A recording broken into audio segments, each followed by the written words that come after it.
UPetro wokuqala isahluko sesine.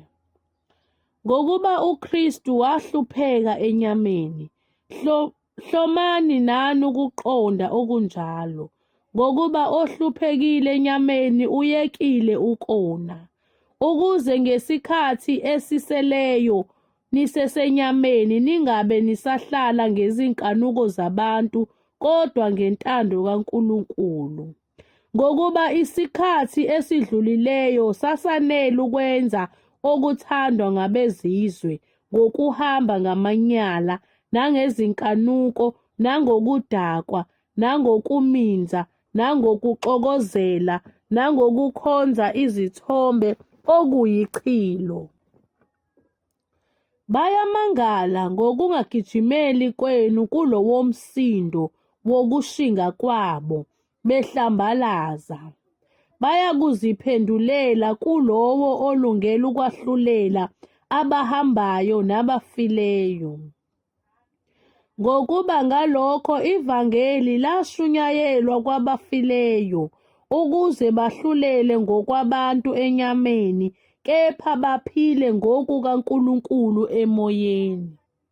Kepha ukuphela kwezinto zonke sekusondele, ngakho zikhuzeni nizithibe ukuze nikhuleke. Kunakho konke yibani nokuthandana okunganqamukiyo, ngokuba uthando lusibekela inqwaba yezono. Anongenisana ngenjabulo, ningakhononi, nikhonzane, kube yilowo nalowo ngesipho asiphiweyo njengabaphathi abahle bomusa omninginingi kaNkulunkulu. Uma umuntu ekhuluma, makakhulume njengokwamazwi kaNkulunkulu. Uma umuntu ekhonza, makakhonze ngamandla awanikwa nguNkulunkulu, ukuze uNkulunkulu adunyiswe kukho konke ngoJesu Kristu, okukuye inkazimulo namandla, kuze kube phakade naphakade. Amen. Bathandekayo, ningamangali ngomlilo phakathi kwenu enifikelwa yiwo ukuba nilingwe, ngokungathi nehlelwe into engaziwayo. Kodwa njengalokhu ningabahlanganyeli bezinhlupheko zikaKristu, thokozani ukuze kuthi nasekwambulweni kwenkazimulo yakhe nithokoze, nethabe nokwethaba. Uma nithukwa ngenxa yegama likaKristu, nibusisiwe, ngokuba umoya wenkazimulo nokaNkulunkulu uhlezi phezu kwenu. Ngokuba makungabikho kini ohlupheka ngokuba engumbulali, noma eyisela, noma engowenza okubi, noma engozigaxa ezindabeni zabanye.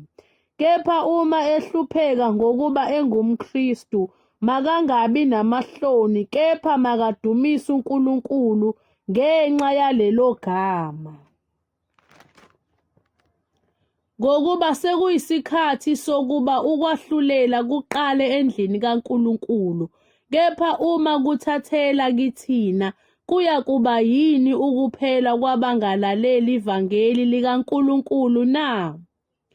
Uma olungileyo esindiswa kalukhuni, uyakubonakalaphi ongamesabi uNkulunkulu noyisoni na? Ngakho abahluphekayo ngokwentando kaNkulunkulu mababeke imiphefumulo yabo kuMdali othembekayo ngokwenza okuhle. UPetro wokuqala isahluko sesihlanu. Ngakho ngiyawancenga amalunga aphakathi kwenu, mina engiyilunga kanye nawo, nofakazi wezinhlupheko zikaKristu, nomhlanganyeli wenkazimulo ezakwambulwa. Ngithi, yelusani umhlambi kaNkulunkulu ophakathi kwenu, kungabi ngokucindezelwa, kodwa ngokwentando kaNkulunkulu. Kungabi ngenxa yenzuzo eyihlazo, kodwa ngenhliziyo evumayo.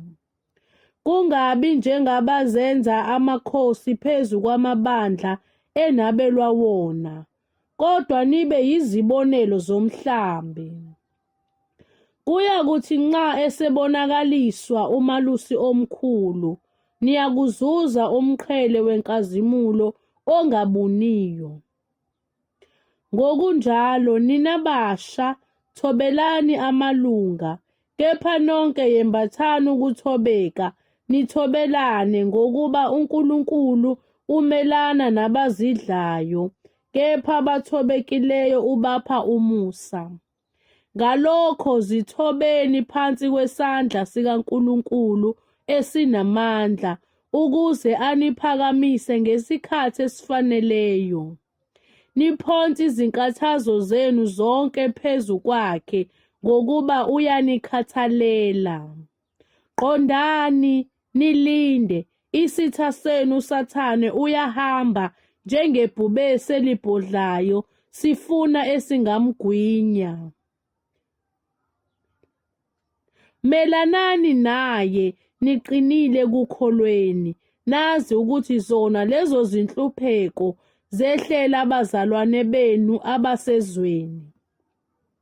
Kepha uNkulunkulu womusa wonke owanibizela enkazimulweni yakhe yaphakade ngoKristu, senihluphekile isikhashana, yena uqobo uyakuniphelelisa, aniqinise, aninike amandla, anisekele.